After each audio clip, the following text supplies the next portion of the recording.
Okay बच्चा party, so we were doing cells structure and functions. तो अभी हम देखेंगे न्यूक्लियस का क्या फंक्शन है।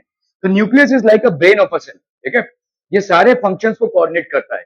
हर एक सेल का एक स्पेशलाइजेशन होता है, एक पर्टिकुलर फंक्शन परफॉर्म करता है, और न्यूक्लियस उस उन सारे तमाम फंक्शंस को देखता है, ठीक है, जो एक सेल के अंदर होता है। Okay, so it is an important component of the living cell. It is generally spherical. तो इसका जनरली शेप कैसा होता है, वैसा स्पेरिकल होता है, and located in the centre of the cell. ज्यादा करके ये कहां पे लोकेटेड होता है, सेंटर ऑफ द सेल पे, ठीक है।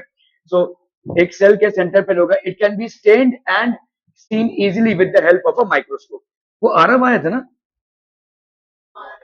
हाँ,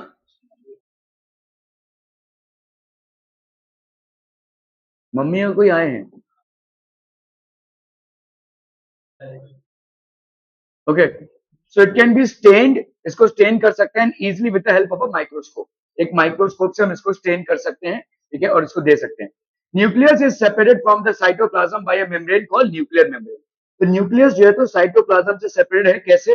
देखो, ये आपका न्यूक्लियस है, दिस इज बेसिकली एक सेल है। इस सेल के अंदर होता है न्यूक्लियस, और ये है आपका साइटोप्लाज्म, ठीक है। This is basically the nucleus, this is the nucleus, this is the plasma membrane. ये हो जाएगा आपका प्लाज्मा मेम्ब्रेन, ठीक है। ये हो गया आपका cytoplasm, this is the cytoplasm, ठीक है। ये न्यूक्लियस और साइटोप्लाज्म के बीच में क्या है?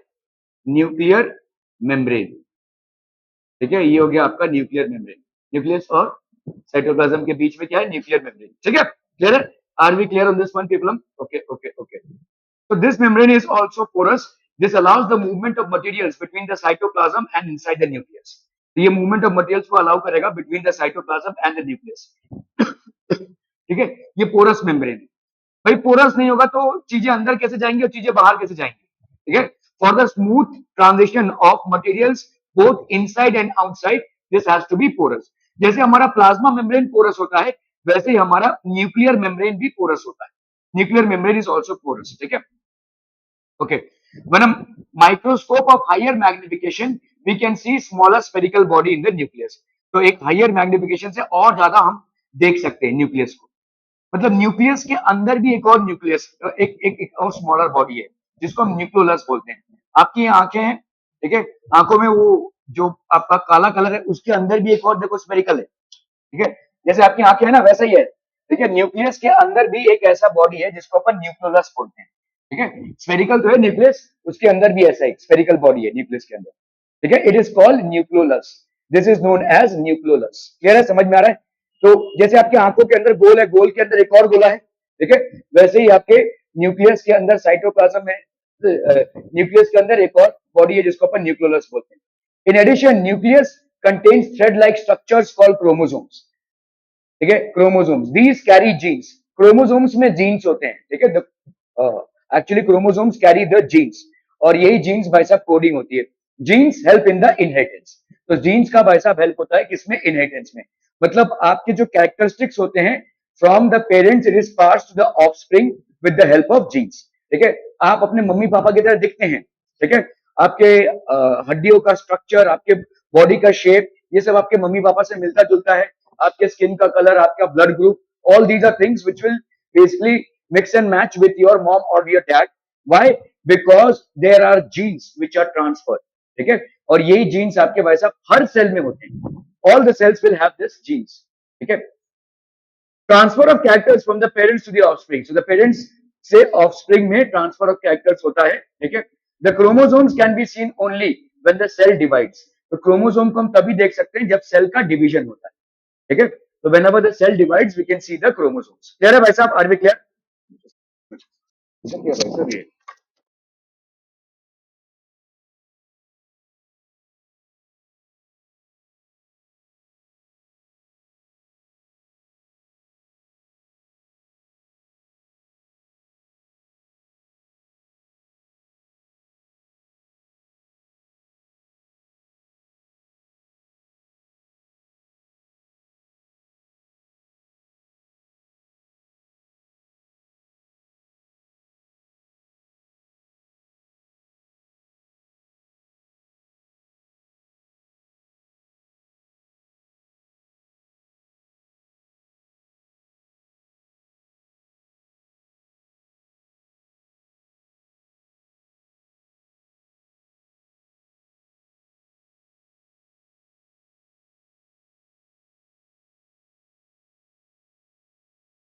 तो बोल के जा तू।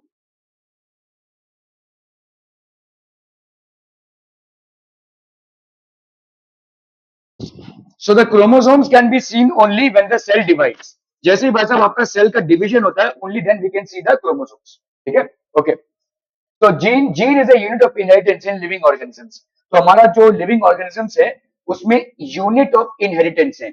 जितने भी आपके कैरेक्टरिस्टिक्स होते हैं जो आप इनहेरिट करते हैं from your parents, they are basically coming from the genes. आपका हर एक सेल इनहेरिट करता है। ठीक है? हमारे बॉडी में जितने भी सेल्स हैं, blood cells, eye cells, stomach cells, सारे सेल्स, ठीक है, they will all be inheritance as a result of inheritance. ठीक है? सो चाहे एनिमल्स में हो, चाहे प्लांट्स में हो, चाहे आपके ह्यूमन बींग्स में हो, gene is the unit of inheritance. तो आपका यूनिट ऑफ इनहेरिटेंस कौन हो जाएगा? जीन्स। ठीक है? So transmission of genetic qualities from parents to offspring. तो यहाँ पे ट्रांसमिशन हो रहा है किसका भाई साहब? जेनेटिक क्वालिटीज का, फ्रॉम पेरेंट्स टू ऑफस्प्रिंग। ठीक है? ऑफस्प्रिंग मतलब children. It controls the transfer of hereditary characteristics from parents to offspring. ठीक है? This means that your parents pass on their characteristics onto you. तो आपके पेरेंट के जो कैरेक्टरिस्टिक्स हैं, they are basically passed on to you. ठीक है? The way you look, the way your body structure is, the way your skin color is, the way your blood group is, ठीक है? ये सारे आई colour, ये सारा आपका पेरेंट्स से ही आपके ट्रांसफर होता है।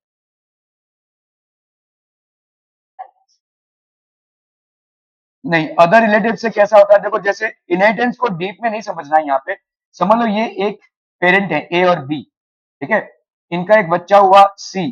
ठीक है? अभी सी ने शादी की डी से, तो इनका एक बच्चा हुआ ई। ठीक है? तो अभी इनहेरिटेंस को हम डीपली इसलिए नहीं समझना चाहते यहाँ पे, क्योंकि कुछ ऐसे कैरेक्टरिस्टिक्स हैं जो ए से सी में पास हुए हैं लेकिन वो एग्जिबिट नहीं हुए, लेकिन हो सकता है ई में एग्जिबिट हो जाए। तो कभी कभी दादाजी से सिमिलरिटी लग सकती है। ठीक है? तो ऐसा भी हो सकता है। ठीक है? You will see that there are certain similarities between grandparents and grandchildren. ठीक है?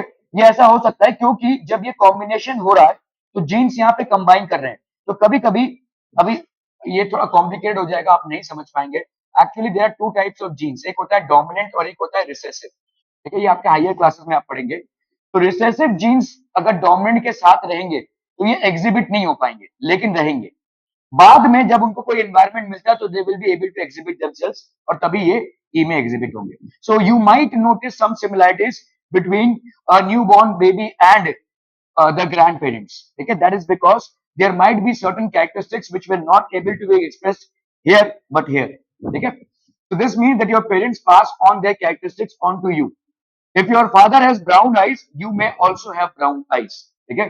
ऐसा हो सकता है। If your mother has curly hair, you might also end up having curly hair.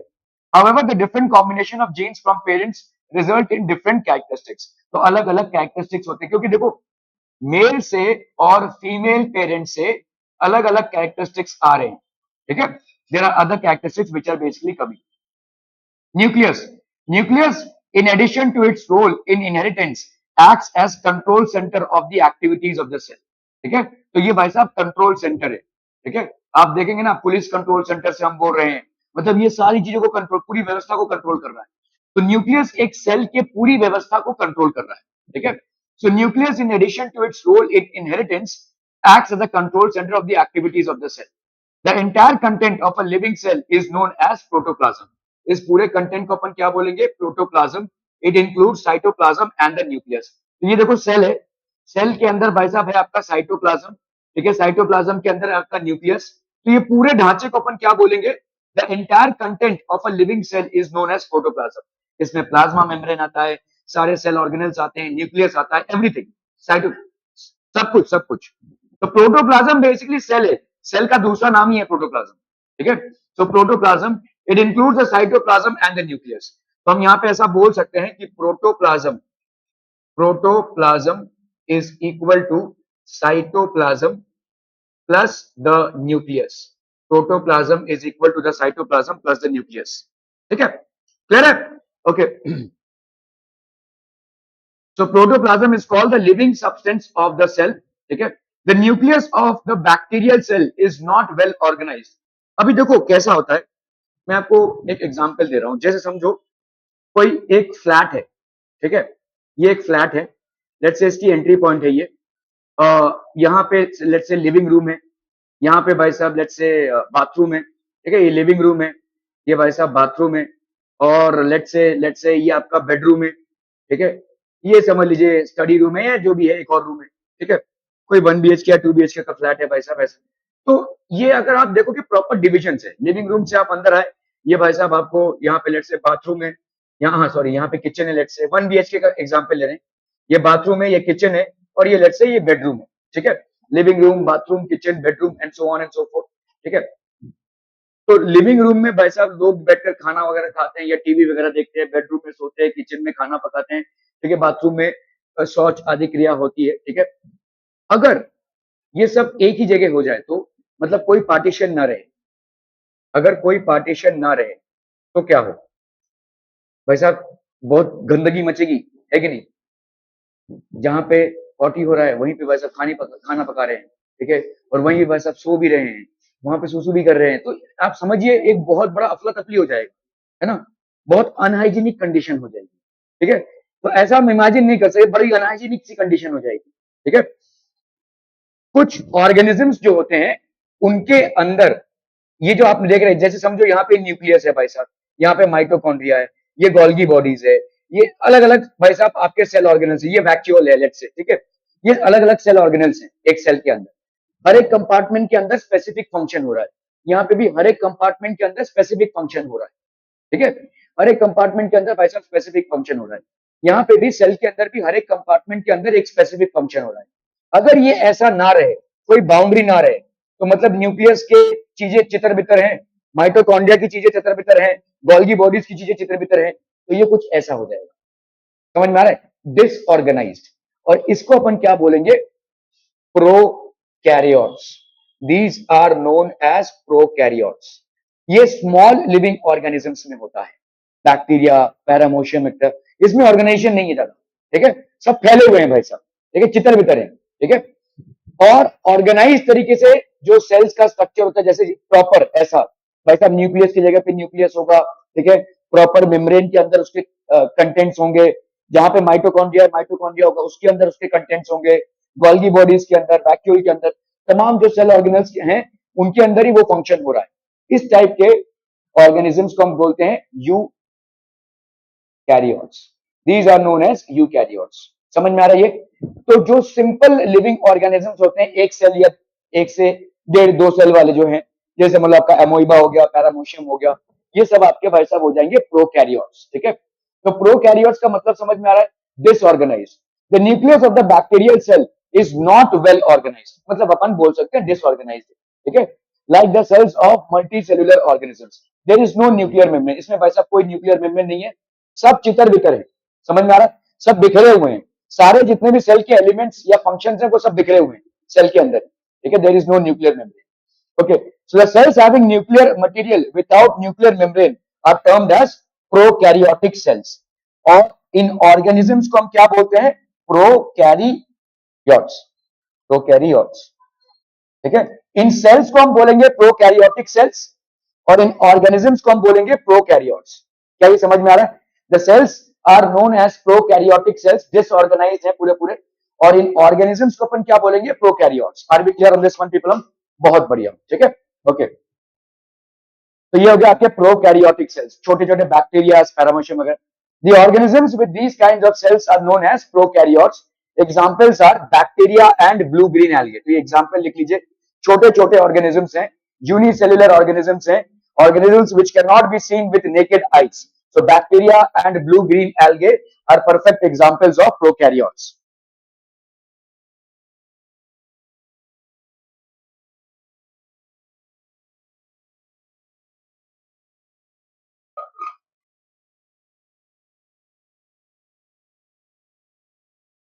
Done.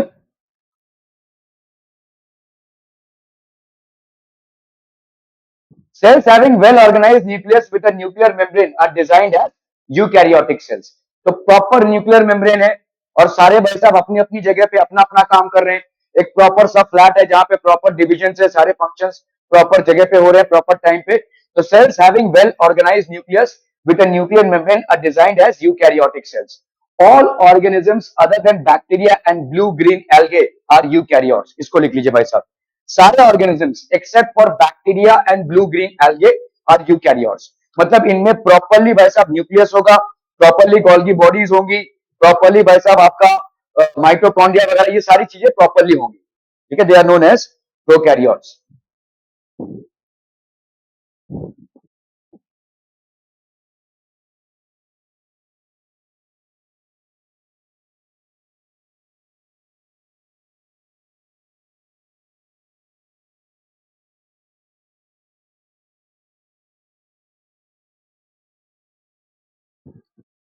ठीक है, are we clear on this one people?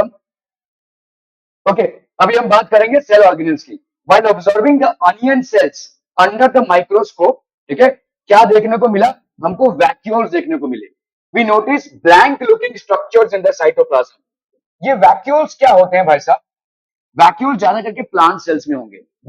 यहाँ पे वेस्ट इकट्ठा होता है। अभी हम एनिमल सेल्स का अगर देखेंगे भाई साहब, वेस्ट मैनेजमेंट प्रॉपर्ली होता है, लेकिन प्लांट सेल्स में वेस्ट मैनेजमेंट प्रॉपर्ली नहीं हो पाता है, ठीक है। इसीलिए उनका सारा कचरा एक जगह पे जमा होता है, ठीक है, जिसको अपन वैक्यूल्स बोलते हैं। Blank looking structures, it is called vacuole, ठीक है। Large vacuoles are common in plant cells. अगर आप देखोगे एक प्लांट सेल में, भाई साहब ये समझ लो प्लांट सेल है, ये सेल वॉल वगैरह है, न्यूक्लियस यहाँ पे कोने में ठूसा रहेगा, और ये इतना बड़ा भाई साहब इसका वैक्यूल ही होगा, ठीक है। ह्यूज वैक्यूल साइट्स, ठीक है। प्लांट सेल में इतना बड़ा तो भाई साहब वैक्यूल हो जाएगा, न्यूक्लियस एक कोने में फंस जाएगा, ठीक है। क्यों? क्योंकि भाई साहब यहाँ पे कोई, देखो हमारे सेल में वेस्ट होते हैं, सारा जितना भी आपका मेटाबॉलिक है वेस्ट है वो तो कलेक्ट होगा ही, लेकिन हमारा कंटिन्यूसली ब्लड फ्लो हो रहा है हर सेल से आजू बाजू, तो ये सेल से जो कचरा है वो ब्लड में आ जाता है, सेल का कचरा ब्लड में आ जाता है, ठीक है। So large vacuoles are common in plant cells, large vacuoles are common in plant cells. हाँ, सूखे पत्ते देखे हैं आपने? सूखे पत्ते होते क्या है? वो पेड़ का वेस्ट है। आप अगर किसी पेड़ की टहनी को काटेंगे तो उसमें से एक आठा निकलेगा, एकदम गम चीज, वो भी पेड़ का वेस्ट है, ठीक है। ये जो सूखे पत्ते हैं ये सब आपके पास पेड़ के वेस्ट है, तो जब आपका पूरा भर जाता है तो ऐसे जगहों से वो निकल जाता है। इतना वेस्ट जनरेट नहीं होता है। हमारे एनिमल्स में जितना वेस्ट जनरेट होता है, प्लांट्स में उतना वेस्ट जनरेट नहीं होता। आप सोचिए ना, प्लांट्स अपना फूड कहां से बना रहे हैं? कार्बन डाइऑक्साइड और वाटर, ठीक है। ये इनसे क्या वेस्ट जनरेट करेंगे? क्या पानी पीकर कभी वेस्ट निकलता है? नहीं, ठीक है। और जो भी वेस्ट निकलता है वो तो एनवायरमेंट में चला जाता है, स्टोमाटा से भाई साहब इवेपोरेट होकर चला गया, कार्बन डाइऑक्साइड भाई साहब ग्लूकोज बन गया। तो मेटाबॉलिक वेस्ट पहली बात तो जो है वो प्लांट्स में बहुत कम जनरेट होती है। हम भाई साहब इतना सब कुछ खाते हैं तो हमारे अंदर वेस्ट जनरेशन ज्यादा होता है, बहुत ज्यादा होता है, मतलब 1000 times more than plants. Plants में कहां ही वेस्ट जनरेशन होगा? क्या स्कोप है वेस्ट जनरेशन का? क्या ही स्कोप है? उन लोग भाई साहब हवा और पानी से खाना बना रहे हैं अपना, आप बना सकते हैं? नहीं। तो आप जैसे ही कुछ खाएंगे और जब आप खाते हैं तो आपका बॉडी पूरे फूड को ऑब्जॉर्व नहीं करता है। फूड में से जो carbohydrates, proteins, fats, vitamin, minerals, इन कॉन्स्टिट्यूएंट्स को ऑब्जर्व करेगा, बाकी का आपका वेस्ट बन जाएगा। प्लांट्स में ये स्कोप है ही नहीं, ठीक है। कार्बन डाइऑक्साइड तो मतलब क्या, वो तो गैस है, और ये पानी जो ऊपर से जा रहा है, तो ये इन दोनों से वो खाना बना रहे हैं अपना, ठीक है। So where is the scope of waste generation? Waste generation almost negligible होता है। हाँ, फिर भी बहुत दिनों के बाद वेस्ट पाइल अप होते होते होते होते होते ये सूखे तत्वों के हिसाब से गिर जाता है, ठीक है। सूखी पगडंडियां होती हैं, सूखी लकड़ियां होती हैं, वैसे आपने देखा नारियल के पेड़ में से सूखे पत्ते इतने बड़े बड़े से गिर जाते हैं, ठीक है। वो क्या है? वेस्ट ही तो है, वो सूख गए, they are no use now, they मतलब नए पत्ते आ रहे हैं, वो पुराने पत्ते क्यों जा रहे हैं? क्योंकि वो उनमें पूरा वेस्ट चला गया है, पूरा पूरा वहां पे चल गया, ठीक है। So that's how it is dumped. पहली बात तो आप मतलब इमेजिन भी नहीं कर सकते उनका वेस्ट कितना होता है, ठीक है। आप भाई साहब एक दिन मतलब अपने आप को देखिए, किसी एनिमल को देखिए, वेस्ट कंटिन्यूस हम जनरेट कर रहे हैं, हमारे बॉडी से कंटिन्यूस वेस्ट ड्रेन आउट हो रहा है, ठीक है। Because ours is a very different process, ठीक है। उनका प्रोसेस सोचो ना, इनऑर्गेनिक चीजों से बन रहा है उनका खाना, वेस्ट जनरेशन का कोई स्कोप ही नहीं है, ठीक है। So that is how waste is generated. Okay, vacuole, it appears as empty space in the cytoplasm. ठीक है, ये एनिमल सेल है। एनिमल सेल में कहीं आपको छोटा सा एक वैक्यूल शायद मिल जाए या ना भी मिले। बहुत सारे एनिमल सेल्स में होता भी नहीं है, कहीं कहीं पे होता है, उसका होना अनिवार्य नहीं है। क्यों? क्योंकि एनिमल सेल के आजू बाजू ब्लड सेल्स जाते ही है, और ब्लड हमारे लिए एक ट्रांसपोर्ट मीडियम है। जैसे ये न्यूट्रिएंट से ऑक्सीजन को कैरी करता है, वैसे ही ये भाई साहब वेस्ट को भी कैरी करता है। तो ये कचरे की गाड़ी अगर रोज आ रही है तो आपको बहुत बड़ा डस्टबिन की जरूरत नहीं है ना। अगर समझ लो अभी नोटिस आ जाए कि भाई साहब 2 महीने तक कचरे की गाड़ी नहीं आने वाली, तो सारे बिल्डिंग वाले क्या करेंगे, बड़े बड़े टंकी बनाएंगे वेस्ट डंप करने के लिए। कहाँ रहेंगे, वेस्ट कहाँ जाएगा, ठीक है, कौन लेकर जाएगा, तो ऑब्वियसली बड़े बड़े टंकी बनाएंगे। तो इसी तरह से प्लांट्स में भी है, प्लांट्स में ब्लड फ्लो नहीं होता है, इसलिए इनके वैक्यूल्स इतने बड़े बड़े होते हैं वैसे, ठीक है। और यहाँ पे आप देखोगे वैक्यूल्स होने की जरूरत भी नहीं है, क्योंकि ऑटोमेटिकली आपका वेस्ट तो ड्रेन आउट हो ही रहा है वैसा हर सेल से। कहीं इक्का दुक्का किसी सेल में आपको छोटा टिन्नू सा एक वैक्यूल मिल गया तो ही, ठीक है। Understanding the concept of vacuole, vacuole is basically a waste collector. तो ये आपका वैक्यूल है कहीं पे, it appears as empty space in the cytoplasm, it is generally large in plant cells and smaller size in animal cells. किसी किसी animal cells में शायद आपको वैक्यूल ना भी मिले, इट इज अ पॉसिबिलिटी, ठीक है।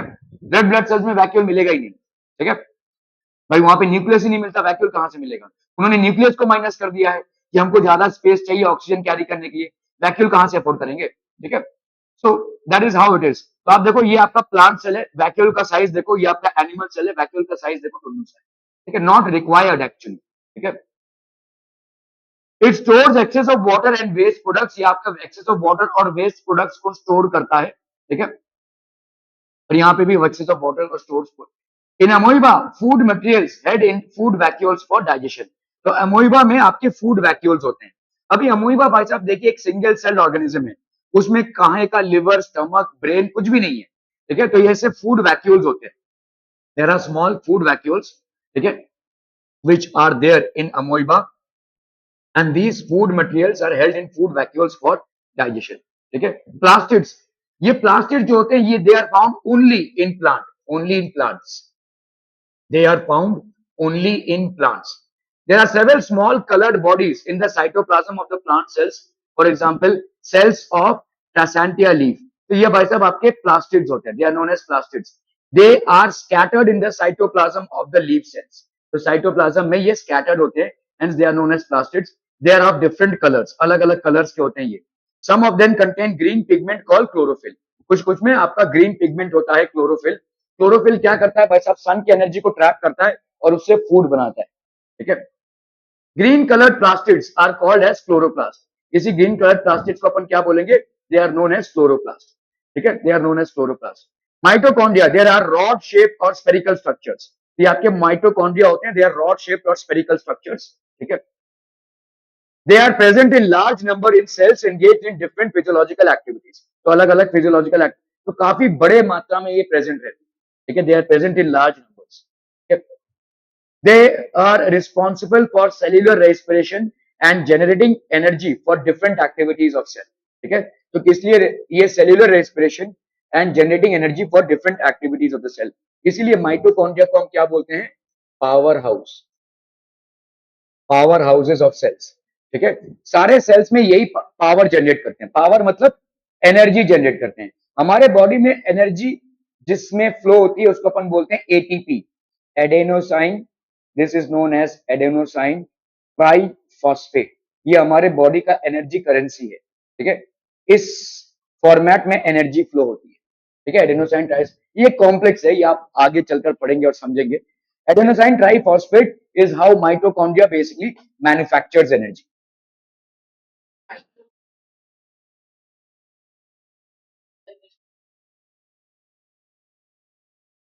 माइटोकॉन्ड्रिया में लैक्टिक एसिड नहीं जनरेट होता। जब हम देखो हमारे बॉडी में दो टाइप का रेस्पिरेशन हो सकता है, रेस्पिरेशन जो है वो दो टाइप का है। एक होता है एरोबिक, जो अभी हम कर रहे हैं, नॉर्मली बैठे हुए हैं, चल रहे हैं, थोड़ा सा वॉक कर रहे हैं, ज्यादा कोई हेवी एक्सरसाइज नहीं, ये एरोबिक है, ये कंटिन्यूसली चलता है। और ये होता है अनएरोबिक, ठीक है। तो एरोबिक रेस्पिरेशन में आपका माइटोकॉन्ड्रिया जो है उसमें भाई साहब नॉर्मली अपन एनर्जी प्रोड्यूस कर रहे हैं, यहाँ पे नॉर्मल प्रोसेस। जब आपके बॉडी की एनर्जी रिक्वायरमेंट बढ़ जाती है, for example you are running और you are into some sports और समथिंग लाइक दैट, तो आपके बॉडी में अनएरोबिक रेस्पिरेशन होता है।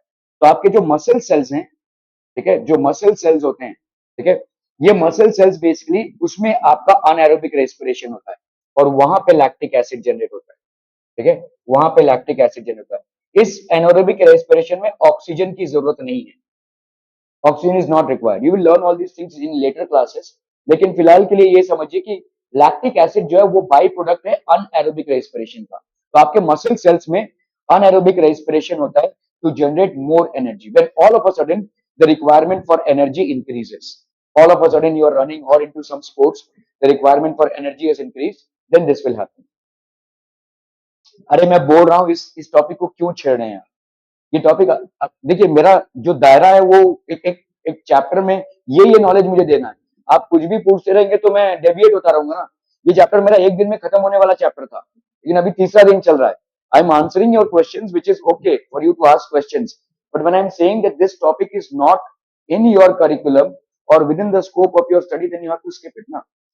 तो आगे चल के जब आप पढ़ेंगे तब पढ़ेंगे इसको, ठीक है। अभी इसके बारे में विस्तार से समझाने जाऊं तो आपका चैप्टर छूट जाएगा। ये आपके कोर्स में नहीं है फिलहाल। लैक्टिक एसिड कैसे मैन्युफैक्चर होता है, this is not something that you have to study और break your heads on as of now, ठीक है। सो ये आपका माइटोकॉन्ड्रिया हो गया। ओके, सो आपका देखो यहाँ पे माइटोकॉन्ड्रिया में ऑक्सीजन आता है, ये यहाँ पे ऑलरेडी ग्लूकोज रहता है। ग्लूकोज हमारे बॉडी में रहता ही है जो हम खाना खाते हैं, और यहाँ पे ऑक्सीजन आता है। जैसे मैंने आपको बोला, देखो ग्लूकोज और इससे एटीपी बना। ATP is the energy currency. हमारी बॉडी एनर्जी किस फॉर्मेट में यूज करती है? एटीपी के फॉर्मेट में, which is nothing but adenosine triphosphate. क्या ये समझ में आ रहा है? ठीक है। So this will basically combine, hence they are also called the power house of the cell. तो माइटोकॉन्ड्रिया को अपन पावर हाउस भी बोलते हैं, because they are the ones who manufacture energy. Okay, now we have endoplasmic reticulum. तो आपका देखो cell है, देखो ये आपका ऐसा स्ट्रक्चर है सेल के अंदर, इसको अपन बोलेंगे it is a network of membranes. ये भाई साहब एक नेटवर्क है मेम्ब्रेन्स का, ठीक है। It provides skeletal framework to the cell. अभी देखो सेल किसी भी चीज का, जैसे आपका एक स्केलेटल फ्रेमवर्क है, आपके ये हाथ पांव है, एक कुत्ते, बंदर, बिल्ली जो भी है, सबका एक स्केलेटल फ्रेमवर्क है।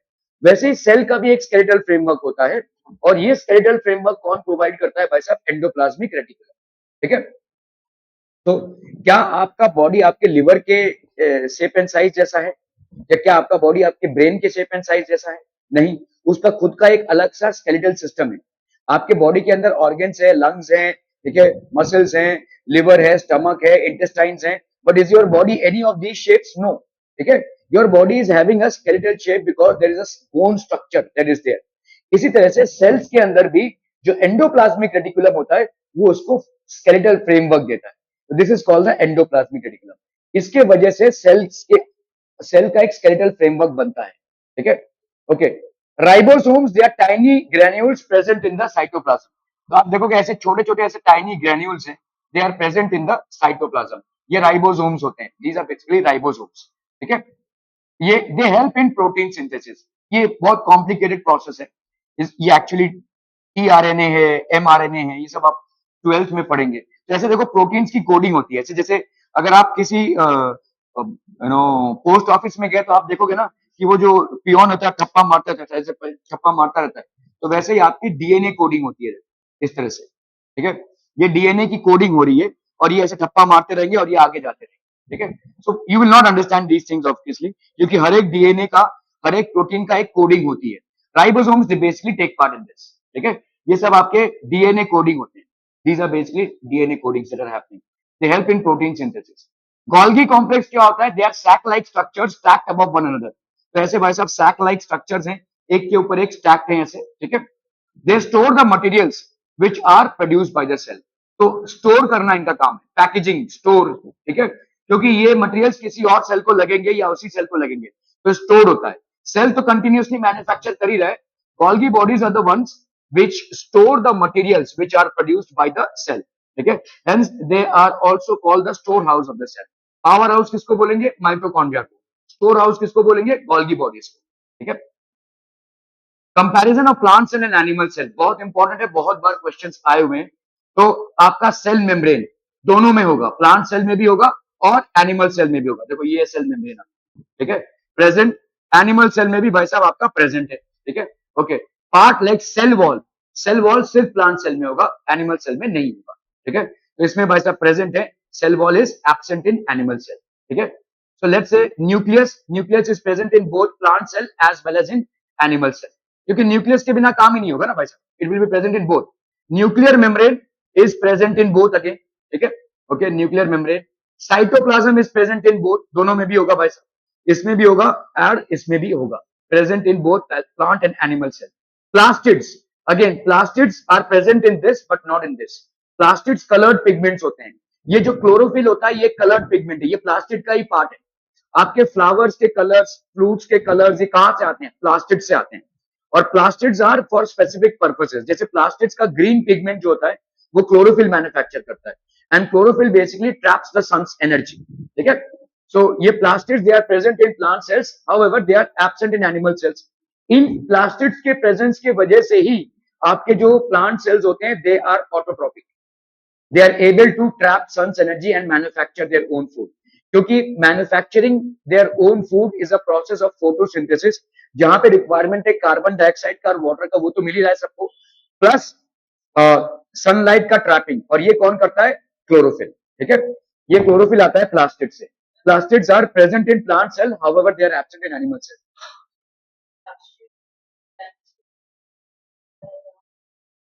ऑल बॉडी में पाई जाती है। ठीक है, ये हर एक सेल में ही होंगे। और प्लांट बेसिकली ग्रीन ही होता है ना, देखो। ठीक है, तो आपके ज्यादा करके लीव्स में ये रहेंगे और पूरे बॉडी में भी रहेंगे। ठीक है, so plastids are primarily used for trapping. ये प्लास्टिड्स में ज्यादा करके आपका इंपॉर्टेंस है क्लोरोफिल का, क्योंकि प्लास्टिड्स में ही ये क्लोरोफिल होते हैं। ठीक है, जो आपके फोटोसिंथेसिस के लिए बहुत ज्यादा नेसेसरी है। वैक्यूल्स प्लांट सेल में भी होंगे, एनिमल सेल में भी होंगे। वैक्यूल्स प्लांट सेल में डिफरेंस क्या है? बहुत लार्ज साइज के होंगे। ठीक है, they will B of a very large size, they will B of a very large size. And in animal sales इनका भाई साहब स्मॉल साइज हो। ठीक है, they will B of a small size. Okay, so that basically completes your chapter here.